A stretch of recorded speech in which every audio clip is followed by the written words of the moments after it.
High പ്ലസിന്റെ L D typist വെബിനാറിലേക്ക് ഏവർക്കും സ്വാഗതം. L D typist preparation strategies എന്നതുമായി ബന്ധപ്പെട്ട് ഐ പ്ലസ് കണ്ടക്ട് ചെയ്യുന്ന കഴിഞ്ഞ തവണത്തെ എൽ ഡി ടൈപ്പിസ്റ്റ് പരീക്ഷയുടെ അതിന്റെ ഒരു എന്താണ് നിയമന നില തുടങ്ങിയ കാര്യങ്ങളും നമ്മുടെ ഇത്തവണത്തെ സിലബസ് ഉൾപ്പെടെയുള്ള കാര്യങ്ങളുമാണ് നമ്മൾ ഈ ഒരു സെഷനിൽ ഡിസ്കസ് ചെയ്യുന്നത്. എല്ലാവർക്കും ഒരിക്കൽ കൂടി ഐ പ്ലസ് നടത്തുന്ന എൽ ഡി ടൈപ്പിസ്റ്റ് വെബിനാറിലേക്ക് സ്വാഗതം. നമുക്ക് സെഷൻ സ്റ്റാർട്ട് ചെയ്യാം. ആദ്യമേ തന്നെ നമുക്കൊരു ചോദ്യത്തിൽ നിന്ന് തുടങ്ങിയാലോ? ഈ ചോദ്യം നിങ്ങൾ നോക്കുക. What is happening when enabling kerning for fonts option in Word? 4 option തന്നിട്ടുണ്ട്. Stretches the selected characters vertically, adjust the spacing between particular pairs of letters, scale the text horizontally, lowered the letter position by selected points. ഏതാണ് ഇതിലെ correct ഉത്തരം? നോക്കുക, വേർഡുമായി ബന്ധപ്പെട്ട ഒരു ചോദ്യമാണ്. MS word, Microsoft word നമ്മുടെ ഈ എൽ ഡി ടൈപ്പിസ്റ്റിന്റെ സിലബസിൽ മൈക്രോസോഫ്റ്റ് വേർഡ് വളരെ ഇമ്പോർട്ടന്റ് ആയിട്ടുള്ള ഒരു ടോപ്പിക്കാണ്. നമുക്കറിയാം, കമ്പ്യൂട്ടർ നോളജുമായി ബന്ധപ്പെട്ട്. അപ്പോൾ അതിലെ ഒരു ചോദ്യമാണിത്. കേണിംഗ്. ആർക്കെങ്കിലും ആൻസർ പറയാമെങ്കിൽ നിങ്ങൾ പറയുക, ചാറ്റ് ബോക്സിൽ ചാറ്റ് ചെയ്യുക. നിങ്ങൾ കണ്ടിട്ടുണ്ടോ? ഈ ചോദ്യം കണ്ടിട്ടുണ്ടോ? കഴിഞ്ഞ തവണ പരീക്ഷ എഴുതിയവരാണെങ്കിൽ കണ്ടിട്ടുണ്ടാവും ഉറപ്പായിട്ടും. കാരണം ഇത് എൽ ഡി ടൈപ്പിസ്റ്റിന്റെ പരീക്ഷയ്ക്ക് ചോദിച്ച ഒരു ചോദ്യമാണ്. അപ്പൊ ചിലരെങ്കിലും ഇത് ആദ്യമായിട്ട് കാണുന്നവരാണെങ്കിൽ അത്ഭുതപ്പെടുന്നുണ്ടാവും. എന്താണ് ഈ കേണിംഗ്? ആദ്യമായിട്ട് കേൾക്കുമായിരിക്കും പലരും. ഭൂരിഭാഗം പേരും ഒരുപക്ഷെ ആദ്യമായിട്ട് കേൾക്കുമായിരിക്കും. അങ്ങനെ കറക്റ്റ് ഉത്തരങ്ങളൊന്നും ഇതിൽ കാണുന്നില്ല. ഈ തന്നിരിക്കുന്ന 4 option, stretches the selected characters vertically, അതുപോലെ സ്പേസിങ്, ടെക്സ്റ്റ് ഹൊറിസോണ്ടൽ ആക്കാനാണ്, ലോവർ ചെയ്യാനാണ്. ഇതിലേതാണ് കറക്റ്റ് ആയിട്ടുള്ള ഉത്തരം? കറക്റ്റ് ആയിട്ടുള്ള ഉത്തരം എന്ന് പറഞ്ഞാൽ ഓപ്ഷൻ ബി ആണ്.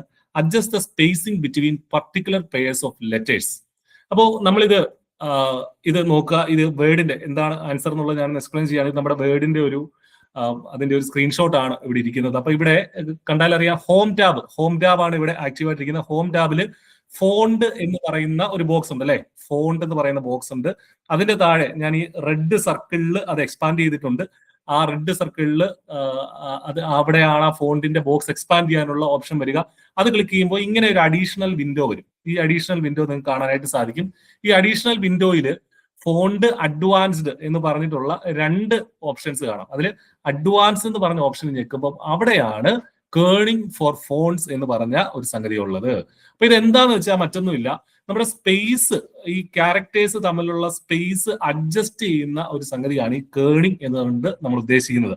അതായത് നോർമലി നമുക്ക് അറിയാം, നമ്മുടെ ക്യാരക്ടേഴ്സ് തമ്മിൽ ഓൾറെഡി ഇത് ഇവിടെ എഴുതിയിരിക്കുന്ന ക്യാരക്ടേഴ്സ് തമ്മിൽ ഇപ്പൊ ഹാപ്പനിങ് എന്നുള്ള വാക്ക് നോക്കിക്കഴിഞ്ഞാൽ ആ ഒരു ക്യാരക്ടേഴ്സ് തമ്മിൽ ഒരു മിനിമം സ്പേസിംഗ് ഉണ്ട് അല്ലെ? അപ്പൊ ഈ കേണിംഗ് ഇൻക്രീസ് ചെയ്ത് എന്ത് സംഭവിക്കും? ഈ സ്പേസിംഗ് കുറച്ച് ഒന്ന് ഫൈൻ ട്യൂൺ ആവും എന്നുള്ളതാണ്. അല്ലാതെ വലിയ സ്പേസ് കൂടും എന്നുള്ളതല്ല. ഈ HAPP അത് തമ്മിലുള്ള സ്പേസ് ഒന്ന് ഫൈൻ ട്യൂൺ ആയിട്ട് കുറച്ചുകൂടെ ഇൻക്രീസ്ഡ് ആവും. ആ പരിപാടിയാണ് കേണിംഗ് എന്ന് പറയുക. അതുകൊണ്ടാണ് option B, adjust the spacing between particular pairs of letters എന്ന് ആൻസർ വരുന്നത്. അപ്പൊ ഈ ചോദ്യം ഞാൻ ഇടാൻ കാരണം, ഇങ്ങനെ ഒരു വെബിനാറിൽ ഈ ചോദ്യം ഇടാൻ കാരണം എന്താണെന്ന് വെച്ചാൽ, നമുക്കറിയാം വേർഡ് ആണ് നമ്മൾ പഠിക്കുന്നത്. അപ്പൊ ഇവിടെ വന്നിരിക്കുന്ന ചോദ്യം നോക്കൂ, അത്രയും ഡീപ്പായിട്ട് ഈ ചോദ്യം വന്നിട്ടുണ്ട്. നമ്മളൊക്കെ വർഷങ്ങളായിട്ട് വേർഡ് ഉപയോഗിക്കുന്ന ആളുകളുണ്ടാവും. ജീവിതത്തിൽ ആദ്യമായിട്ടായിരിക്കും ചിലപ്പോൾ കേണിംഗ് എന്നുള്ള ഈ വാക്ക് നമ്മൾ കേൾക്കുന്നത് അല്ലെ? നമ്മളപ്പോ അത്രയും ഡീപ്പായിട്ട് പഠിക്കേണ്ടിയിരിക്കുന്നു എന്നുള്ളതാണ് ഞാൻ ഈ ചോദ്യം കൊണ്ട് ഉദ്ദേശിച്ചത്. അപ്പൊ ഈ കമ്പ്യൂട്ടർ നോളജുമായി ബന്ധപ്പെട്ടും അല്ലെങ്കിൽ പൊതുവെ എൽ ഡി ടൈപ്പിസ്റ്റിന്റെ പരീക്ഷകൾ നമ്മൾ നോക്കുമ്പോഴും ഈ പറഞ്ഞതുപോലുള്ള രീതിയിലുള്ള പഠനം വേണം നമ്മൾ ചെയ്യാനായിട്ട്. അല്ലാതെ വേർഡിന്റെ നമുക്കറിയാം, വേർഡ് 2007, എക്സൽ 2007 ഒക്കെയാണ് പഠിക്കേണ്ടത്. അപ്പൊ അതിന്റെ ഓവർവ്യൂ മാത്രം നോക്കി പോയാൽ പോരാ. ഈ പറഞ്ഞതുപോലെ അത്യാവശ്യം ഡീപ്പായിട്ട് തന്നെ ആ ഒരു നോളജ് നമുക്ക് ഉണ്ടാവണം എന്നുള്ളത് സൂചിപ്പിക്കാൻ വേണ്ടിയിട്ടാണ് ഞാൻ ഈ ചോദ്യം ഇട്ടിട്ടത്. ഒരു ചോദ്യം കൂടെ നമുക്ക് നോക്കിയിട്ട് നമുക്ക് ബാക്കിയുള്ള കാര്യങ്ങളിലേക്ക് കിടക്കാം. Which document we use triple line space while typing? Which document we use triple line space while typing? അപ്പൊ ടൈപ്പിംഗിന്റെ സമയത്ത് ട്രിപ്പിൾ ലൈൻ സ്പേസ് ഇടുന്നത് ഏത് ഡോക്യുമെന്റിന്റെ കേസിലാണ്? Office notes, commercial purpose, legal document, none of the above. ഏതാണ് correct ആയിട്ടുള്ള answer? എന്ന് വെച്ചാൽ ഇത് നമ്മൾ മനസ്സിലാക്കേണ്ട കാര്യം, ഇത് നമ്മുടെ വേർഡുമായി ബന്ധപ്പെട്ടുള്ള ചോദ്യമല്ല, ടൈപ്പ് റൈറ്ററുമായി ബന്ധപ്പെട്ട ചോദ്യമാണ്. നമുക്കറിയാം, ടൈപ്പ് റൈറ്റർ ഒരു 10 മാർക്കിന്റെ ചോദ്യങ്ങൾ ടൈപ്പ് റൈറ്റിംഗ് എന്നുള്ള ഭാഗത്ത് നിന്ന് വരും അല്ലെ? അപ്പൊ അതുമായി ബന്ധപ്പെട്ട ചോദ്യമാണ് ഇവിടെ തന്നിരിക്കുന്നത്. ഇതിന്റെ ആൻസർ അറിയാവുന്നവരൊന്ന് പറയാമോ? ആൻസർ ജസ്റ്റ് ചാറ്റ് ബോക്സിൽ ഒന്ന് ഇടാമോ? Which document we use triple line space while typing? Office നോട്ടിലാണോ, കൊമേഴ്ഷ്യൽ പർപ്പസിലാണോ, ലീഗൽ ഡോക്യുമെന്റിലാണോ? ഇതിലൊന്നും അത് യൂസ് ചെയ്യാറില്ലേ? ആൻസർ ലീഗൽ ഡോക്യുമെന്റ് ആണ്.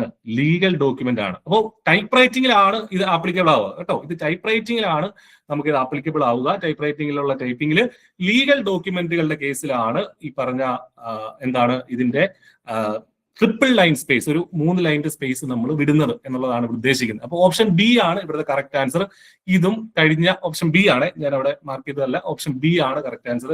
ഇത് കഴിഞ്ഞ തവണ ചോദിച്ച ചോദ്യമായിരുന്നു. ഓക്കെ, അപ്പൊ നമ്മൾ പറഞ്ഞു വന്നത് മറ്റൊന്നുമല്ല, ഈ ലെവലിലുള്ള ചോദ്യങ്ങൾക്ക് വേണ്ടിയിട്ടാണ് നമ്മൾ പ്രിപ്പയർ ചെയ്യേണ്ടത്. അപ്പൊ നമ്മുടെ പ്രിപ്പറേഷൻ അത്രയും ഡീപ്പ് ആയിരിക്കണം, അത്രയും കാര്യങ്ങൾ നമ്മൾ അറിഞ്ഞിരിക്കണം. അപ്പൊ നമ്മുടെ പ്രിപ്പറേഷൻ ഈ പറഞ്ഞതുപോലെ നമ്മൾ സിമ്പിൾ ആയിട്ട് എടുക്കരുത്.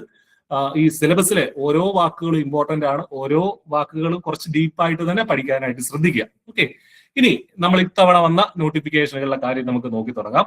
പുതിയ നോട്ടിഫിക്കേഷൻസ്, ഒരു സെറ്റ് ഓഫ് നോട്ടിഫിക്കേഷൻസ്. ഈ LD ടൈപ്പിസ്റ്റ് യോഗ്യത ഉദ്യോഗാർത്ഥികളെ സംബന്ധിച്ച് ഒരു സുവർണ കാലഘട്ടമാണ് ഈ 2026 എന്നുള്ളത്. കാരണം കുറെ അധികം വേക്കൻസികളിലേക്കാണ് നിങ്ങൾക്ക് ആപ്ലിക്കേഷൻ കൊടുക്കാൻ സാധിക്കുന്നത്. വെബിനാറിൽ പാർട്ടിസിപ്പേറ്റ് ചെയ്യുന്ന എല്ലാവരും തന്നെ ഇത് ആപ്ലിക്കേഷൻസ് കൊടുത്തിട്ടുണ്ട് എന്ന് കരുതുകയാണ്. LD ടൈപ്പിസ്റ്റ് വേരിയസ് ഡിപ്പാർട്ട്മെന്റ്സ്, അതാണ് ഒന്നാമത് വന്ന notification. Category number 631/2025. LD typist pollution control ബോർഡിലേക്കുള്ള LD ടൈപ്പിസ്റ്റ് 744/2025. അതുപോലെ തന്നെ ടൈപ്പിസ്റ്റ് ഗ്രേഡ് 2 വിവിധ കമ്പനികളിലേക്കും ബോർഡുകളിലേക്കും കോർപ്പറേഷനുകളിലേക്കുമുള്ള ടൈപ്പിസ്റ്റ് ഗ്രേഡ് 2, അത് 760/2025 എന്നുള്ളതാണ് ആ ഒരു നോട്ടിഫിക്കേഷന്റെ കാറ്റഗറി നമ്പർ. ഇതിലെല്ലാം ആന്റിസിപ്പേറ്റഡ് വേക്കൻസീസ് എന്നാണ് പറഞ്ഞിരിക്കുന്നത്. അപ്പൊ നിങ്ങൾ ഏതും ഇതിന് വേക്കൻസി ഒന്നും ഇല്ല, അങ്ങനെയല്ല. നമുക്ക് മുന്നോട്ടുള്ള സ്ലൈഡുകളിൽ നോക്കാം. കഴിഞ്ഞ തവണ എത്ര നിയമനം നടന്നു, ജില്ലാ അടിസ്ഥാനത്തിൽ എത്രയാണ് കട്ട് ഓഫ് തുടങ്ങിയ കാര്യങ്ങളൊക്കെ നമുക്ക് ഈ വെബിനാറിൽ ഡിസ്കസ് ചെയ്യാം. അപ്പോൾ നിങ്ങൾ ആക്റ്റീവായിട്ടിരിക്കുക. അപ്പോ ഈ നോട്ടിഫിക്കേഷൻസിലേക്കാണ് നമ്മൾ പഠിച്ചു തുടങ്ങുന്നത്. അപ്പോൾ I+ ആദ്യമേ വെബിനാർ സ്റ്റാർട്ടിങ്ങിൽ തന്നെ പറയട്ടെ, I+ ഈ പരീക്ഷയ്ക്ക് വേണ്ടിയിട്ട് ഏറ്റവും ഇന്റൻസീവ് ആയിട്ടുള്ള ഒരു കോച്ചിങ് പ്രൊവൈഡ് ചെയ്യുന്നുണ്ട്. നമ്മൾ നേരത്തെ കണ്ടതുപോലുള്ള ചോദ്യങ്ങൾ ഉൾപ്പെടെ ഡിസ്കസ് ചെയ്യുന്ന ഏറ്റവും ഇന്റൻസീവ് ആയിട്ടുള്ള ഒരു കോച്ചിങ് ആണ് നമ്മൾ പ്രൊവൈഡ് ചെയ്യുന്നത്. അപ്പോൾ അതിലേക്കും നിങ്ങൾക്ക് ഒരു കോച്ചിങ്ങിന്റെ സഹായം ആവശ്യമാണെങ്കിൽ തീർച്ചയായിട്ടും I+ നമ്മുടെ കോഴ്സിലേക്ക് നിങ്ങളെ ക്ഷണിക്കുകയാണ്. ഇനി നമുക്ക് ഓരോ നോട്ടിഫിക്കേഷൻസ് വെച്ച് പോവാം. അതായത് ഇവിടെ കണ്ട 3 നോട്ടിഫിക്കേഷൻസ് നിലവിൽ നിങ്ങൾക്ക് അപ്ലൈ ചെയ്യാൻ പറ്റുന്ന നോട്ടിഫിക്കേഷൻസ്, അപ്ലൈ ചെയ്തിട്ടില്ലെങ്കിൽ അപ്ലൈ ചെയ്യുക, മറക്കരുത്. ഓരോ നോട്ടിഫിക്കേഷൻസിന്റെ കാര്യവും നമുക്കൊന്ന് നോക്കിപ്പോവാം അല്ലെ. ആദ്യത്തേത് LD ടൈപ്പിസ്റ്റ് വേരിയസ് ഡിപ്പാർട്ട്മെന്റുകളിലേക്കുള്ള LD ടൈപ്പിസ്റ്റ്. ഇത് ഡിസ്ട്രിക്ട് വൈസ് അപ്പോയിന്റ്മെന്റ് ആണ്. നിങ്ങൾ അപ്ലൈ ചെയ്തിട്ടില്ലാത്തവരെ ഡിസ്ട്രിക്ട് വൈസ് നോട്ടിഫിക്കേഷനുകളുടെ കൂട്ടത്തിൽ വേണം ഇത് നോക്കാനായിട്ട്, എങ്കിലേ ഇത് കാണുള്ളൂ. നിങ്ങൾക്ക് ഏത് ജില്ലയാണോ വേണ്ടത് ആ ജില്ലയിലേക്ക് അപ്ലൈ ചെയ്യുക. ഓരോ ജില്ലയിലെയും കട്ട് ഓഫും മറ്റു കാര്യങ്ങളും ഒക്കെ നമ്മൾ വരുന്ന സ്ലൈഡിലായിട്ട് പറയുന്നുണ്ട്. അപ്പോൾ name of the post lower division typist 26,500 മുതൽ 60,700 വരെയുള്ള മികച്ച ഒരു സാലറി സ്കെയിൽ തന്നെയാണ് ഈ പറഞ്ഞ ഈ ഒരു LD ടൈപ്പിസ്റ്റിനുള്ളത്. ഡിസ്ട്രിക്ട് വൈസ് ആണ് വേക്കൻസികൾ വരുന്നത്. അത് ആന്റിസിപ്പേറ്റഡ് വേക്കൻസീസ് അതാണ്. അപ്പൊ നിങ്ങൾ ആന്റിസിപ്പേറ്റഡ് എന്ന് കണ്ട് മടുക്കരുത്, ഒരുപാട് വേക്കൻസികൾ വരും. അത് മുന്നോട്ട് വരുമ്പോൾ കാണാം. എന്താണ് ഈ പരീക്ഷയുടെ ക്വാളിഫിക്കേഷൻ? 10ാം ക്ലാസ് പാസ്സാവണം. നമ്മൾ നേരത്തെ കണ്ട 3 ക്വാളിഫിക്കേഷനുകൾ, 3 സെറ്റ് ഓഫ് നോട്ടിഫിക്കേഷനുകൾ ക്വാളിഫിക്കേഷനിൽ ചെറിയ ഡിഫറൻസുകളുണ്ട്. അപ്പൊ ഈ ഒരു LD ടൈപ്പിസ്റ്റ് വേരിയസ് ഡിപ്പാർട്ട്മെന്റ്സ് എന്നുള്ള പരീക്ഷയുടെ ക്വാളിഫിക്കേഷൻ എന്ന് പറയുന്നത് പാസ് ഇൻ SSLC, അതായത് 10ാം ക്ലാസ് നമ്മൾ പാസ്സായിരിക്കണം. ലോവർ വേണം. KGT മലയാളം ടൈപ്പ് റൈറ്റിംഗിൽ ലോവർ വേണം. അതുപോലെ ഇംഗ്ലീഷ് ടൈപ്പ് റൈറ്റിംഗിൽ ലോവർ വേണം. And computer word processing or its equivalent. ഇത്രയാണ് അതിന്റെ ക്വാളിഫിക്കേഷൻ എന്ന് പറയുന്നത്. അപ്പൊ ഈ 3 ക്വാളിഫിക്കേഷൻ ഉള്ള ഉദ്യോഗാർത്ഥികൾക്ക് ഈ പരീക്ഷയ്ക്ക് വേണ്ടിയിട്ട് അപ്ലൈ ചെയ്യാൻ സാധിക്കും. കഴിഞ്ഞ തവണത്തെ എക്സാമിന്റെ ഡീറ്റെയിൽസ് കൂടെ നമുക്കൊന്ന് നോക്കാം. കഴിഞ്ഞ തവണ 725/2022 എന്നുള്ള കാറ്റഗറി നമ്പറിലായിരുന്നു കഴിഞ്ഞ തവണ ഈ പരീക്ഷ വിളിച്ചിരുന്നത്. ജില്ലാ തലത്തിൽ തന്നെയാണ് നടന്നത്. 2023 ഓഗസ്റ്റ് 12-ാം തീയതിയാണ് ഈ പരീക്ഷ നടന്നത്. റാങ്ക് ലിസ്റ്റ് 2024 ഏപ്രിൽ അല്ലെങ്കിൽ മെയ്യിൽ വന്നു. ഓക്കെ, ഇനി അന്നത്തെ കട്ട് ഓഫ് മാർക്കാണ് നമ്മൾ പറയാൻ പോകുന്നത്. ഓരോ ജില്ല തിരിച്ചുള്ള കട്ട് ഓഫ് മാർക്കാണ് പറയാൻ പോകുന്നത്. തിരുവനന്തപുരം ജില്ലയിൽ 63.33 ആയിരുന്നു കട്ട് ഓഫ്. അപ്പൊ നിങ്ങൾക്ക് ഒരു ഏകദേശം ഒരു ധാരണ കിട്ടും നിങ്ങൾ എത്ര മാർക്ക് വാങ്ങിച്ചാൽ നിങ്ങൾക്ക് ജോലിയിലേക്ക് എത്താനായിട്ട് സാധിക്കും എന്നുള്ളത് ഈ ഒരു ടേബിളൊക്കെ കണ്ടു കഴിഞ്ഞാൽ മനസ്സിലാവും. അപ്പൊ 63.33 മാർക്കായിരുന്നു തിരുവനന്തപുരത്തെ കട്ട് ഓഫ് മാർക്ക് എന്ന് പറയുന്നത്. മെയിൻ ലിസ്റ്റിൽ 224 പേരെ അവർ ഇൻക്ലൂഡ് ചെയ്തു. എത്ര പേർക്ക് അഡ്വൈസ് പോയി നോക്കുക? 112 പേർക്ക് അഡ്വൈസ് പോയി. അപ്പൊ ആന്റിസിപ്പേറ്റഡ് വേക്കൻസീസ് എന്ന് പറഞ്ഞാലും പോയ അഡ്വൈസിന്റെ എണ്ണം നോക്കുക, 112 പേർക്ക്. തിരുവനന്തപുരം ജില്ലയിൽ മാത്രം LD ടൈപ്പിസ്റ്റിൽ വേരിയസ് ഡിപ്പാർട്ട്മെന്റുകളിലേക്ക് അഡ്വൈസ് പോയിട്ടുണ്ട്. കൊല്ലം ജില്ലയിലെ കട്ട് ഓഫ് 55.33 ആയിരുന്നു. 122 പേര് മെയിൻ ലിസ്റ്റിൽ ഉണ്ടായിരുന്നു. അതുപോലെ തന്നെ 50 പേർക്ക് അഡ്വൈസ് പോയിട്ടുണ്ട് ഇതുവരെ. പത്തനംതിട്ട ജില്ലയിൽ 56.67 ആയിരുന്നു കട്ട് ഓഫ്. 100 പേരെ മെയിൻ ലിസ്റ്റിലെടുത്തു. 42 പേർക്ക് അഡ്വൈസ് പോയിട്ടുണ്ട്. ആലപ്പുഴ ജില്ലയിൽ 53 ആണ് കട്ട് ഓഫ്. 99 പേരെ മെയിൻ ലിസ്റ്റിലെടുത്തു. 46 പേർക്ക് അഡ്വൈസ് പോയി. കോട്ടയത്ത് 56 ആയിരുന്നു കട്ട് ഓഫ്. 119 പേരെ മെയിൻ ലിസ്റ്റിലിട്ടു. 51 പേരെ അഡ്വൈസ് പോയി. ഇടുക്കി ജില്ലയിലെ കട്ട് ഓഫ് ശ്രദ്ധിക്കുക, 57.33. മെയിൻ ലിസ്റ്റ് 113 പേരെ എടുത്തു. അഡ്വൈസ് 57 പേർക്ക് പോയിട്ടുണ്ട്. എറണാകുളം ജില്ലയിൽ 60 ആണ് കട്ട് ഓഫ്. 166 ആണ് മെയിൻ ലിസ്റ്റിൽ ഉണ്ടായിരുന്നവരുടെ എണ്ണം. 92 പേർക്ക് 100 പേരോളം അടുത്ത എറണാകുളം ജില്ലയിൽ അഡ്വൈസ് പോയിട്ടുണ്ടെന്നുള്ള കാര്യം മനസ്സിലാക്കുക.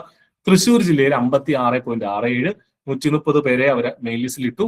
57 പേർക്ക് അഡ്വൈസ് പോയിട്ടുണ്ട്. പാലക്കാട് 54.33 കട്ട് ഓഫ്, 116 മെയിൻ ലിസ്റ്റിൽ വരെ എടുത്തു.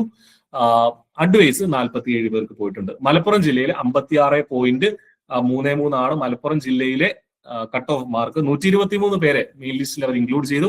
49 പേർക്ക് അഡ്വൈസ് കൊടുത്തിട്ടുണ്ട്. കോഴിക്കോടുള്ള കട്ട് ഓഫ് ആണ് 58.33, 137 പേര് മെയിൻ ലിസ്റ്റിലുണ്ടായിരുന്നു. 60 പേർക്ക് അഡ്വൈസ് പോയി. വയനാട്ടിൽ 53.67, 81 പേർക്ക് മെയിൻ ലിസ്റ്റിൽ ഇടം നേടി. 26 പേർക്ക് അഡ്വൈസ് പോയിട്ടുള്ളൂ. കണ്ണൂർ 55.67, കാസർഗോഡ് 55.33. ഇങ്ങനെയാണ് വിവിധ ജില്ലകളിലെ കട്ട് ഓഫ് നില. അപ്പൊ ഇത് കണ്ടാലും നിങ്ങൾക്ക് എന്ത് മനസ്സിലാവും? കട്ട് ഓഫ് ഏതാണ്ട് 50 മുകളിൽ ഇല്ലേ, ഒരു 53നും 63നും ഇടയിലാണ് പല ജില്ലകളിലെയും കട്ട് ഓഫ് മാറി മാറി വന്നിരിക്കുന്നത്. റാങ്ക് ലിസ്റ്റിൽ ഇടം നേടണമെങ്കിൽ നമ്മൾ എത്ര മാർക്ക് എയിം ചെയ്യണം? 80 മുകളിൽ എയിം ചെയ്യണം. ഓക്കെ, 80 മുകളിൽ മാർക്ക് വാങ്ങാനായിട്ട് എയിം ചെയ്തെങ്കിൽ മാത്രമേ നമുക്ക് ഉയർന്ന റാങ്കിലേക്ക് എത്താനായിട്ടും അതുപോലെ തന്നെ ജോലിയിലേക്ക് എത്താനായിട്ട് സാധിക്കുള്ളൂ. 80 മുകളിൽ എയിം ചെയ്താൽ മാത്രമേ നിങ്ങൾക്ക് ഒരു 70 മാർക്ക് ഒക്കെ നേടാനായിട്ട് സാധിക്കുള്ളൂ. അപ്പൊ അതുകൊണ്ട് തന്നെ എപ്പോഴും നമ്മുടെ എയിം ഒരു 80 മുകളിൽ തന്നെ നേടണം എന്നുള്ള രീതിയിൽ തന്നെ ആയിരിക്കണം. എങ്കിൽ മാത്രമേ നമുക്ക് ജോലിയിൽ എത്താൻ സാധിക്കുകയുള്ളൂ. അപ്പൊ നമ്മൾ വെറുതെ റാങ്ക് ലിസ്റ്റ് വന്നിട്ട് കാര്യമില്ല. നമുക്ക് ജോലിയിൽ എത്തണമെങ്കിൽ എന്ത് ചെയ്യണം? ആദ്യ റാങ്കുകൾ ഇൻക്ലൂഡ് ചെയ്യണം. ഓക്കെ, അപ്പൊ അതുകൊണ്ട് തന്നെ നമ്മൾ മാക്സിമം മാർക്കിന് വേണ്ടി ട്രൈ ചെയ്യുക. അപ്പൊ ഇതാണ് അതത് ജില്ലകളിലെ കട്ട് ഓഫ് മാർക്ക്. നിങ്ങൾക്ക് ഇത് വെച്ചിട്ട് ഒരു വിലയിരുത്തൽ നടത്താവുന്നതാണ്. എന്റെ ഒരു പേഴ്സണൽ സജഷൻ, നമ്മൾ ഏത് ജില്ലയിലാണോ ഉള്ളത് ആ ജില്ലയിൽ അപ്ലൈ ചെയ്യാന്നുള്ളതാണ്. കാരണം ഒരുപാട് പേര് അപ്ലൈ ചെയ്യുന്ന ജില്ലയിലേക്ക് കോമ്പറ്റീഷൻ കൂടുതൽ, അപ്പൊ വേക്കൻസി കൂടുതലുള്ള ജില്ലകളിലേക്ക് കൂടുതൽ പേര് അപ്ലൈ ചെയ്യാൻ കോമ്പറ്റീഷൻ കൂടുതലാവുകയും ചെയ്യും കേട്ടോ. അതുകൊണ്ട് അത് നിങ്ങൾ തീരുമാനിക്കുക. ഇനി അടുത്ത സെറ്റ് ഓഫ് നോട്ടിഫിക്കേഷൻ ആണ് LD typist pollution control board 744/2025 pollution control ബോർഡിലേക്കുള്ള LD ടൈപ്പിസ്റ്റ്. 20,000 മുതൽ 45,800 വരെയാണ് അതിന്റെ സ്കെയിൽ ഓഫ് പേ. ഇതിന്റെ ക്വാളിഫിക്കേഷൻ ശ്രദ്ധിക്കുക. +2 പാസ്സാവണം. എന്നിട്ട് ഇംഗ്ലീഷിൽ ലോവർ വേണം, കമ്പ്യൂട്ടർ പ്രോസസ്സിംഗ് വേണം, മലയാളത്തിലും ലോവർ വേണം. അപ്പൊ ഇതാണ് ഈ ഒരു പൊല്യൂഷൻ കൺട്രോൾ ബോർഡിലേക്കുള്ള PCBയിലേക്കുള്ള LD ടൈപ്പിസ്റ്റിന്റെ ക്വാളിഫിക്കേഷൻ എന്ന് പറയുന്നത്. അപ്പൊ ക്വാളിഫിക്കേഷനിൽ ചെറിയ വ്യത്യാസമുണ്ട് മുമ്പിലത്തേക്കാളും. കഴിഞ്ഞ തവണത്തെ LD ഈ പറഞ്ഞ PCB പൊല്യൂഷൻ കൺട്രോൾ ബോർഡിലേക്കുള്ള LD ടൈപ്പിസ്റ്റിന്റെ നോട്ടിഫിക്കേഷൻ 2021 വന്നു. സ്റ്റേറ്റ് വൈഡ് പരീക്ഷയായിരുന്നു, ഡിസ്ട്രിക്ട് വൈസ് അല്ല, സ്റ്റേറ്റ് വൈഡ് എക്സാം ആയിരുന്നു. 28 വേക്കൻസികളായിരുന്നു നോട്ടിഫിക്കേഷൻ ഉണ്ടായിരുന്നു. പക്ഷെ 46 പേർക്ക് ഇതുവരെ അഡ്വൈസ് പോയി. ശ്രദ്ധിക്കുക, 46 പേർക്ക് ഇതുവരെ അഡ്വൈസ് പോയിട്ടുണ്ടെന്നുള്ള കാര്യം മനസ്സിലാക്കുക.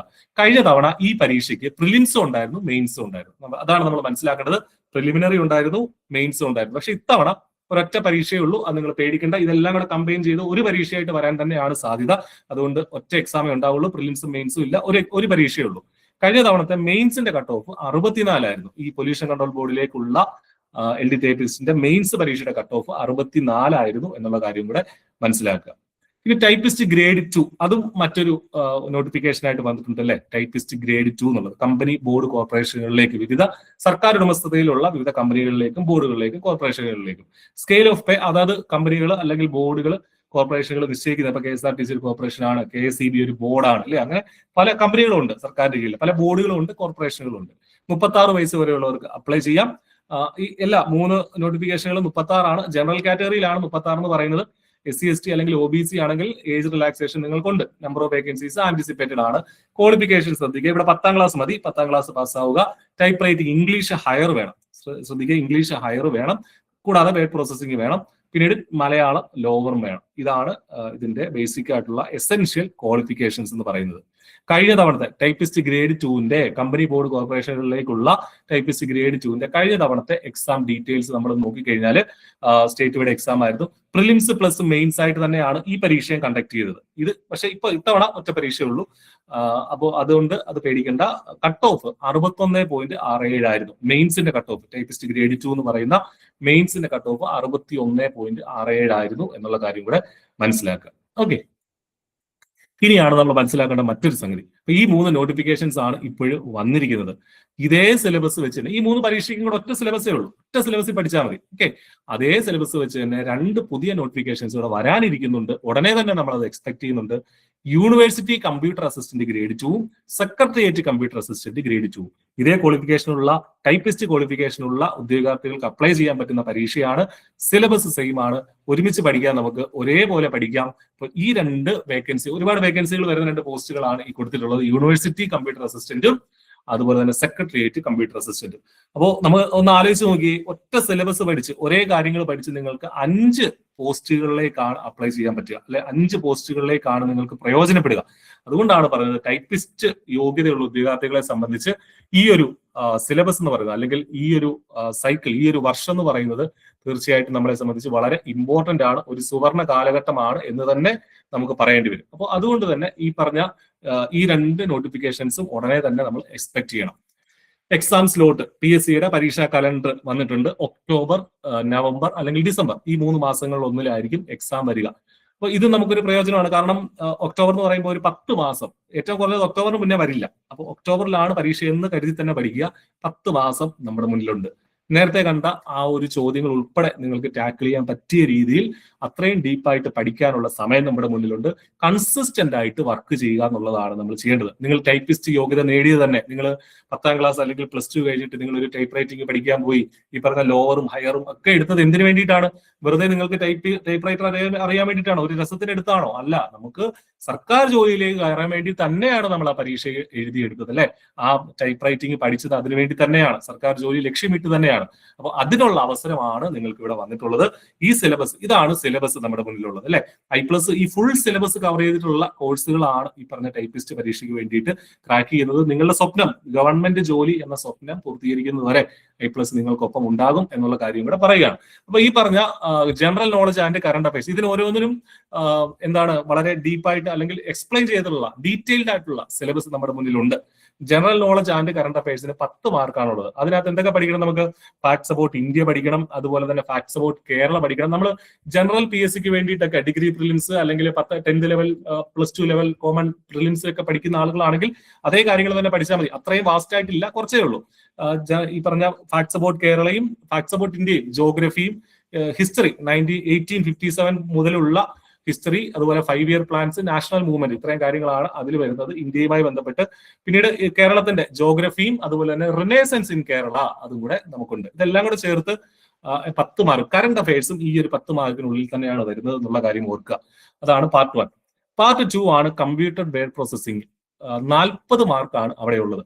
ശ്രദ്ധിക്കേണ്ട കാര്യം, വേർഡ് 2007, എക്സൽ 2007, പവർ പോയിന്റ് 2007, ഇത്രയാണ് നമുക്ക് പഠിക്കാനുള്ള പ്രധാനപ്പെട്ട 3 കാര്യങ്ങൾ എന്ന് പറയുന്നത്. വേർഡ്, എക്സൽ, പവർ പോയിന്റിന്റെ 2007 വേർഷനെ തന്നെയാണ് സിലബസിൽ പറഞ്ഞിട്ടുള്ളത്.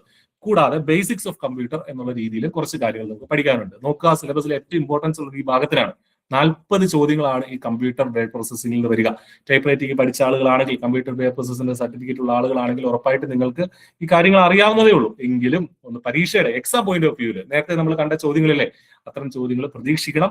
എക്സാം പോയിന്റ് ഓഫ് വ്യൂവിൽ പഠിക്കാനായിട്ട് സാധിക്കണം. വാരി വലിച്ച് പഠിക്കേണ്ട, സിലബസിൽ എന്താണോ പറഞ്ഞിട്ടുള്ളത് ആ കാര്യങ്ങൾ പഠിക്കുക. ഷോർട്ട് കട്ടുകൾ ഉൾപ്പെടെയുള്ള കാര്യങ്ങൾ, MS വേർഡിലെ ഓരോരോ കാര്യങ്ങളും, സെൽസും, ഈ പറഞ്ഞ പല പല എന്താണോ അതിനകത്തുള്ള കമ്പോണന്റുകൾ ഉള്ളത് അതൊക്കെ നമ്മൾ പഠിക്കേണ്ടിയിരിക്കുന്നു. എക്സൽ പഠിക്കണം, പവർ പോയിന്റ് പഠിക്കണം, അല്ലെ? ഇത്രയാണ് കമ്പ്യൂട്ടർ വേർഡ് പ്രോസസ്സിംഗുമായി ബന്ധപ്പെട്ട് നമുക്ക് പറയാനുള്ളത്. ടൈപ്പ് റൈറ്റിംഗ് ആണ് 3ാമത്തെ സെക്ഷൻ എന്ന് പറയുന്നത്. 10 ചോദ്യങ്ങൾ ടൈപ്പ് റൈറ്റിംഗിൽ നിന്നുണ്ടാവും. ടൈപ്പ് റൈറ്റിംഗ് പഠിച്ച ആളുകൾ എന്നുള്ള നിലയിൽ അത് വലിയ ബുദ്ധിമുട്ടുള്ള കാര്യങ്ങളല്ല. കൃത്യമായിട്ട് ഹിസ്റ്ററി ഓഫ് ടൈപ്പ് റൈറ്റർ തൊട്ട് കീസ്, അതുപോലെ തന്നെ പാർട്സ്, അതിന്റെ ക്ലീനിങ് തുടങ്ങിയ കാര്യങ്ങളൊക്കെ സെറ്റ്. കുറെ ചോദ്യങ്ങൾ ഇതുമായി ബന്ധപ്പെട്ട് നമുക്ക് കിട്ടും. കാരണം കഴിഞ്ഞ കുറച്ച് വർഷങ്ങളായിട്ട് ഇതേ സിലബസ് വെച്ച് തന്നെയാണ് പരീക്ഷ നടക്കുന്നത്. അപ്പൊ ആ ചോദ്യങ്ങളുടെ അടിസ്ഥാനത്തിൽ തന്നെ പഠിച്ചാൽ തന്നെ നമുക്ക് നല്ലൊരു സ്കോർ നേടാനായിട്ട് സാധിക്കും. ദെൻ റീജിയണൽ ലാംഗ്വേജ് നമ്മളെല്ലാവരും ചൂസ് ചെയ്യുന്ന മലയാളമാണ്. 20 ചോദ്യങ്ങളാണ് മലയാളത്തിൽ നിന്നുള്ളത്. മലയാളവും നമ്മൾ നേരത്തെ പറഞ്ഞതുപോലെ തന്നെ നമ്മുടെ കോമൺ പ്രിലിമിനറി എക്സാമിനേഷൻ പഠിക്കുന്നവരാണെങ്കിൽ അതേ കാര്യങ്ങളൊക്കെ തന്നെയാണ് മലയാളത്തിലും വരിക. പദശുദ്ധി, വാക്യശുദ്ധി എന്നൊക്കെ പറഞ്ഞിട്ടുള്ള ഗ്രാമറും വെക്കാബുലറി ഒക്കെ അവിടെയുണ്ട്. ജനറൽ ഇംഗ്ലീഷ് ആണ് 20 മാർക്കിന് അടുത്ത സെറ്റ് ഓഫ് ചോദ്യങ്ങൾ. 20 ചോദ്യങ്ങളാണ് ജനറൽ ഇംഗ്ലീഷിൽ നിന്ന് വരിക. അതിൽ നിന്ന് നമുക്ക് ഈ പറഞ്ഞതുപോലെ ജനറൽ ഇംഗ്ലീഷിൽ കുറച്ച് നമ്മുടെ സിലബസിൽ കുറച്ച് വ്യത്യാസങ്ങളുണ്ട്. ടൈപ്പ് റൈറ്റിംഗ് എന്നുള്ള രീതിയിൽ അല്ലെങ്കിൽ ടൈപ്പിംഗ് പോസ്റ്റ് എന്നുള്ള നിലയിൽ ഈ പറഞ്ഞ എഡിറ്റിംഗിന്റെ കാര്യങ്ങളുണ്ട്. ഡേ ടു ഡേ അഫയേഴ്സിലെ ഇംഗ്ലീഷിന്റെ കാര്യങ്ങൾ പഠിക്കാനുണ്ട്. ഇഡിയംസ്, പാസേജസ്, പിന്നെ അതൊക്കെ നമ്മൾ കോമൺ ആയിട്ട് മറ്റു പരീക്ഷകൾക്കും പഠിക്കുന്നതാണ്. Basic grammar, voice, active voice, passive voice, reported speech, spell check, spelling correction, അതൊക്കെ ഇതിനു വേണ്ടി മാത്രം വരുന്ന സിലബസിലുള്ളതാണ് സ്പെൽ ചെക്ക് എന്നുള്ളത്. അപ്പൊ ഇത്രയും കാര്യങ്ങളാണ് പ്രധാനമായിട്ടും നമ്മുടെ സിലബസിൽ നമ്മൾ പറയുന്നത്. 5 പാർട്ടായിട്ട് തിരിച്ചിട്ടുണ്ട്. നമുക്ക് പഠിച്ചെടുക്കാവുന്നതേ ഉള്ളൂ. നിങ്ങളെ സംബന്ധിച്ച് ഒരു കോമൺ സെൻസ് ഉണ്ടെങ്കിൽ ഉറപ്പായിട്ടും നിങ്ങൾക്ക് ഇത് പഠിക്കാം. ഒറ്റ കാര്യമേ ഉള്ളൂ, കൺസിസ്റ്റന്റ് ആയിട്ട് പഠിക്കണം. കാരണം ഒക്ടോബറിലേ ഉള്ളൂ പരീക്ഷ എന്നുള്ളത് മറ്റൊരു തരത്തിലൊരു അപകടവും വേണം സൃഷ്ടിച്ചേക്കാം. ഒക്ടോബറിലല്ലേ ഉള്ളൂ പരീക്ഷ, നമുക്ക് കുറച്ചുകൂടെ കഴിഞ്ഞിട്ട് പഠിക്കാം, ഒരു ജൂണൊക്കെ ആയിട്ട് പഠിക്കാം. അങ്ങനെ ഇരിക്കരുത്. അങ്ങനെ ഇരുന്ന് കഴിഞ്ഞാൽ നമ്മുടെ ചൂട് പോവും. നമ്മുടെ ഈ ആപ്ലിക്കേഷന്റെ സമയത്ത് ഒരു ആവേശം ഉണ്ടല്ലോ, നമുക്ക് ഗവൺമെന്റ് ജോലിയിലേക്ക് എത്താം എന്നുള്ള ഒരു ആത്മവിശ്വാസം ഉണ്ടല്ലോ, അതൊക്കെ അങ്ങ് തണുത്തു പോകും. അപ്പോൾ നമ്മൾ ഈ ചൂടോടെ നിൽക്കുന്ന സമയത്ത് തന്നെ കൺസിസ്റ്റന്റ് ആയിട്ട് വർക്ക് ചെയ്യാനുള്ള തീരുമാനം എടുക്കുക. ഒരു ന്യൂ ഇയർ റെസൊല്യൂഷൻ ആയിട്ട് തന്നെ വർക്ക് ചെയ്യാനുള്ള തീരുമാനം എടുക്കുക. നിങ്ങൾ ഇപ്പൊ പഠിച്ചു തുടങ്ങി കഴിഞ്ഞാൽ കൺസിസ്റ്റന്റ് ആയിട്ട് വർക്ക് ചെയ്യുന്ന ഒരാളെ ബീറ്റ് ചെയ്യാൻ പറ്റില്ല കേട്ടോ. എത്ര നോളജ് ഉണ്ടെങ്കിലും എത്ര ബുദ്ധി ഉണ്ടെങ്കിലും ഉള്ള ഒരാൾ അപ്പുറത്തുണ്ടെങ്കിലും നമ്മുടെ കോമ്പറ്റീറ്റർ ആയിട്ട് ഒരാളുണ്ടെങ്കിൽ പോലും കൺസിസ്റ്റന്റ് ആയിട്ട് വർക്ക് ചെയ്യുന്ന വളരെ ആവറേജ് ആയിട്ടുള്ള ഒരാളെ ബീറ്റ് ചെയ്യാൻ പറ്റില്ല. അതുകൊണ്ട് തന്നെ കൺസിസ്റ്റന്റ് ആയിട്ട് വർക്ക് ചെയ്യുക. എല്ലാ ദിവസവും ഒരു മണിക്കൂർ അല്ലെങ്കിൽ 2 മണിക്കൂറെങ്കിലും നിങ്ങൾ ഈ ഒരു പരീക്ഷയ്ക്ക് വേണ്ടിയിട്ട് മാറ്റിവെക്കുക. അത് നിങ്ങൾക്ക് കണ്ടെത്താവുന്നതേ ഉള്ളൂ, നിങ്ങളുടെ കരിയറിന് വേണ്ടിയിട്ടാണ്. അപ്പൊ അത് തീർച്ചയായിട്ടും നിങ്ങൾക്ക് ചെയ്യാവുന്നതേ ഉള്ളൂ. അതിന് I+ നിങ്ങൾക്കൊപ്പം ഉണ്ട്. പരീക്ഷയ്ക്ക് അപ്ലൈ ചെയ്തിട്ടില്ലെങ്കിൽ അപ്ലൈ ചെയ്യുക. ഫെബ്രുവരി 4 വരെ പരീക്ഷയ്ക്ക് വേണ്ടിയിട്ട് അപ്ലൈ ചെയ്യാം. പുതിയ ബാച്ച് I+ ഈ പരീക്ഷയ്ക്ക് വേണ്ടിയിട്ട് സ്റ്റാർട്ട് ചെയ്തിട്ടുണ്ട്. ഇതേ സിലബസിനെ ബേസ് ചെയ്തിട്ട് ഇതേ കാര്യങ്ങൾ ഇൻക്ലൂഡ് ചെയ്ത് PYQ ഡിസ്കഷൻസ് ഉൾപ്പെടെ നമ്മൾ കണ്ടക്ട് ചെയ്യുന്നതാണ്. അപ്പോൾ അത്തരം കാര്യങ്ങളെല്ലാം നമുക്ക് ഈ ഒരു വെബിനാർ വഴി നിങ്ങൾക്ക് ചെയ്യാനായിട്ട് ഈ ഒരു വെബിനാറിൽ പറഞ്ഞതുപോലെ നമുക്ക് ഇത്തരം കാര്യങ്ങളെല്ലാം നമ്മുടെ കോഴ്സിൽ ഡിസ്കസ് ചെയ്യുന്നുണ്ട്. ഇൻഡിവിജ്വൽ ഡൗട്ട് ക്ലിയറൻസും ഒക്കെ ആയിട്ട് നമ്മുടെ കോഴ്സ് മുന്നോട്ട് പോകും. ഇതിന് മുന്നേ I+ന്റെ LD ടൈപ്പിസ്റ്റ് കോഴ്സ് വഴി ജോലിയിലേക്ക് എത്തിയ ആളുകളുണ്ട്. അപ്പൊ അവരുടെയൊക്കെ കോൺഫിഡൻസ് ഈ ഒരു കോഴ്സിലുണ്ട്. അപ്പൊ അതിനേക്കാളും ഒക്കെ കുറച്ചുകൂടെ നല്ല ക്ലാസ്സുകൾ തന്നെ നമ്മൾ ഈ പുതിയ ബാച്ചിൽ ഇൻട്രൊഡ്യൂസ് ചെയ്യുന്നുണ്ട്. ലൈവ് സെഷനുകൾ ഉൾപ്പെടെ നിങ്ങൾക്ക് കിട്ടും. അപ്പോൾ നിങ്ങളുടെ നമ്പർ കാണാം, 8606445522. ആ നമ്പറിൽ ജസ്റ്റ് ഒരു വാട്സപ്പ് മെസ്സേജ് ഇടുക, അല്ലെങ്കിൽ ഒന്ന് കോൾ ചെയ്യുക. വളരെ കൃത്യമായിട്ട് നിങ്ങൾക്ക് എന്താണോ വേണ്ടത് അത് കാര്യങ്ങൾ അവിടെ പറഞ്ഞു തരുന്നതാണ്. നിങ്ങൾ സംശയങ്ങളൊക്കെ ക്ലിയർ ചെയ്യുന്നതാണ്. അതോടൊപ്പം തന്നെ നമ്മുടെ കോഴ്സിലേക്ക് വളരെ ചെറിയ ഫീസിൽ നിങ്ങൾക്ക് എൻറോൾ ചെയ്യാവുന്നതാണ്. അപ്പോൾ മറ്റെന്തെങ്കിലും സംശയങ്ങൾ ഉണ്ടെങ്കിൽ നിങ്ങൾക്ക് ചോദിക്കാം. ഇല്ലെങ്കിൽ പഠനം ആരംഭിക്കുക. അപ്ലൈ ചെയ്തിട്ടില്ലാത്തവർ ഈ പരീക്ഷയ്ക്ക് വേണ്ടിയിട്ട് അപ്ലൈ ചെയ്യുക. പഠനം ആരംഭിക്കാനുള്ള തീരുമാനം എടുക്കുക, പഠിക്കുക, കൺസിസ്റ്റന്റ് ആയിട്ട് വർക്ക് ചെയ്യുക, ആക്ഷൻ എടുക്കുക. ഉറപ്പായിട്ടും നിങ്ങൾക്ക് വിജയത്തിലേക്ക് എത്താനായിട്ട് സാധിക്കും. നിങ്ങൾ പഠിച്ച ടൈപ്പിസ്റ്റ് ജോലിക്ക് വേണ്ടി പഠിച്ചതാണ്, ഒരു ഗവൺമെന്റ് ജോലിക്ക് വേണ്ടി പഠിച്ചതാണ്. ഉറപ്പായിട്ടും അത് നിങ്ങൾക്ക് 2026 സാക്ഷാത്കരിക്കാനും സാധിക്കും എന്നുള്ള കാര്യത്തിൽ 100% ഉറപ്പുണ്ട്. I+ നിങ്ങൾക്കൊപ്പം ഉണ്ടാകും. എല്ലാവർക്കും വെബിനാറിൽ പാർട്ടിസിപ്പേറ്റ് ചെയ്ത് എല്ലാവർക്കും നന്ദി അറിയിക്കുകയാണ്. എന്തെങ്കിലും സംശയങ്ങൾ ഉണ്ടെങ്കിൽ നിങ്ങൾക്ക് ചോദിക്കാം, നമ്മൾ ഇവിടെ അതിന് മറുപടി നൽകുന്നതാണ്. നിങ്ങളുടെ സംശയങ്ങൾ എന്തെങ്കിലും ഉണ്ടെങ്കിൽ I+നോട് നിങ്ങൾക്ക് ക്വാളിഫിക്കേഷനെ സംബന്ധിച്ചോ അല്ലെങ്കിൽ സിലബസിനെ സംബന്ധിച്ചോ എന്തെങ്കിലും സംശയങ്ങൾ ഉണ്ടെങ്കിൽ ചോദിക്കാവുന്നതാണ്.